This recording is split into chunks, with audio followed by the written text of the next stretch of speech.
Okay, Assalamualaikum dan salam Ramadan. Hari ini saya nak kongsikan satu teori dengan anda semua. Satu tina, satu kambing. Apakah maksud dengan satu tina, satu kambing ini? Sekitar 1400 tahun dahulu, zaman Rasulullah SAW, satu tina ini mampu membuatkan kita membeli satu ekor kambing. Sekarang walaupun 1000 tahun lebih berlalu, satu tina ini mampu juga membuatkan kita membeli satu ekor kambing. Itu menunjukkan bahawa nilai kuasa beli emas ataupun dinar masih kekal walaupun dah berlalu 1400 tahun dahulu. Itu adalah faktor ataupun kelebihan emas, iaitu kali inflasi, yang mana tidak sama dengan wang kertas yang kita miliki sekarang. Tahun demi tahun, hari demi hari, bulan demi bulan, duit kita dimamah ataupun dimakan ataupun terkesan dengan inflasi.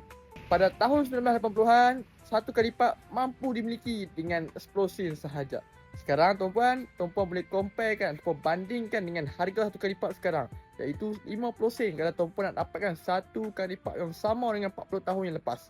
Itulah sifat wang fiat kita yang akan dimamah ataupun terkesan dengan inflasi. Itu saja podcast saya pada hari ini. Ingat, jangan tunggu kaya baru nak menyimpan. Menyimpanlah sehingga anda kaya. Assalamualaikum, salam Ramadan.